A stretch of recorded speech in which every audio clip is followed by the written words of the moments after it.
I'm Coyote Peterson. This morning we're in the Sonoran Desert exploring the backside of Cat Mountain. Sun's just cresting over the horizon, which is the perfect time to find reptiles. Let's break trail and see what we can find.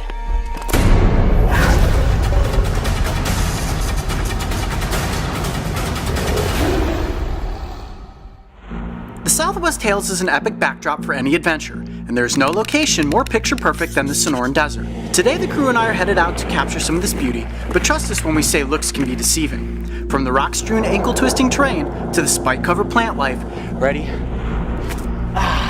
Everything you come across stands to slow down even the most ambitious adventurers. It's only like 7:30 in the morning. I'm already pouring sweat. It's really important to make sure you stay hydrated in the desert at all times. Oh, geez. Hey guys, there's a snake over here. What? Jesus. Matt, no, back Careful, up. careful, careful.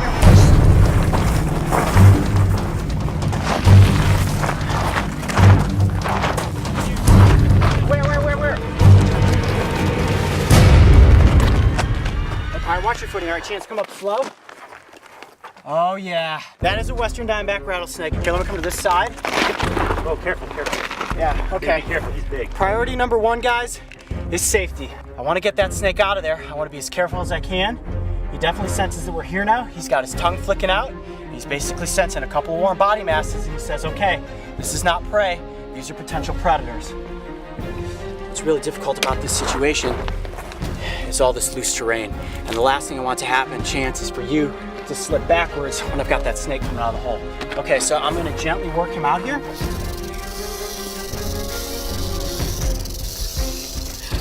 Wow, that is a big Western Diamondback.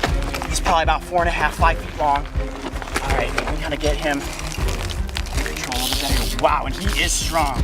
What I'm gonna do is gently pin his head down. That will allow me to get control of the snake. Now this isn't gonna injure the snake in any way, but allow me to keep myself, you guys, and the snake safer throughout this scene.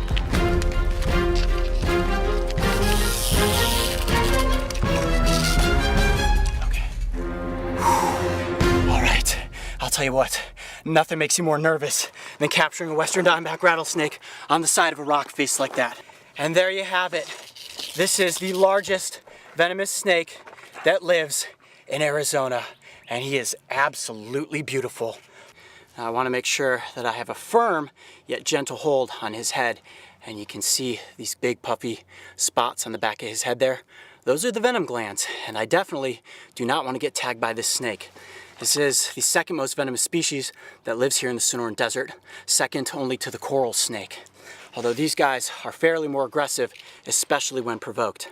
And look at those eyes. This is a pit viper, and what that means is they have heat-sensing pits right in front of the nostrils. And that's how they sense predators or prey. Now, the way you can tell the difference between an Eastern Diamondback and a Western Diamondback rattlesnake is that a Western Diamondback has black and white banding, and the Eastern has a black and tan banding. And that black and white banding has earned this snake the nickname coontail. Now, rattlesnakes are typically ambush predators. They'll lay in wait for a desert kangaroo rat, maybe a lizard to come scurrying across its path, strike out and inject venom with those fangs. And then what they'll do is follow that prey, and as it begins to slow down from the venom, then they've got their meal once they find it. This is a very large Western Diamondback, and I'm curious to see how long those fangs are, and I'm sure so are you. And this is totally fine. I'm just gonna hold this stick out here, open up his mouth, and there you go. Now you got those fangs out in the open. You come across this guy in the Sonoran Desert, you step back and give it respect. Does he have double fangs? Holy cow, he does. Now, rattlesnakes are constantly replacing their fangs. You can actually see he has 2 sets of fangs. So one of these sets is getting ready to drop out, and then the new set will be in place so he can go out there and hunt for his dinner. Pretty cool to see a rattlesnake with a double set of fangs. I'm gonna let those fangs back in.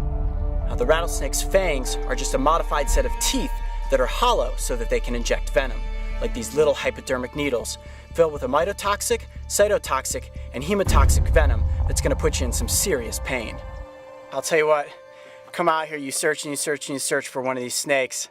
I'm trying to do my own job, and sure enough, it's Mark, director of Breaking Trail, that comes across the Western Diamondback.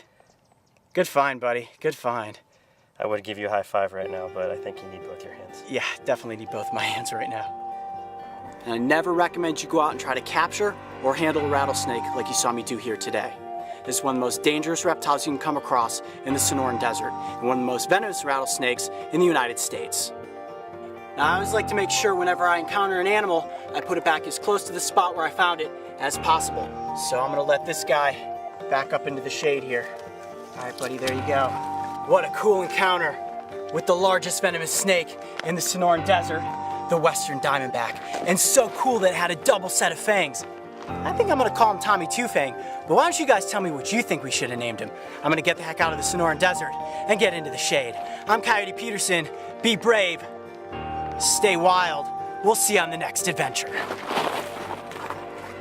If you thought that was one wild adventure, check out these other animal encounters. And don't forget, subscribe to follow me and the crew on this season of Breaking Trail. This episode of Breaking Trail was brought to you by the Buy Power Card from Capital One. Every purchase brings you closer to a new Chevrolet, Buick, GMC, or Cadillac vehicle.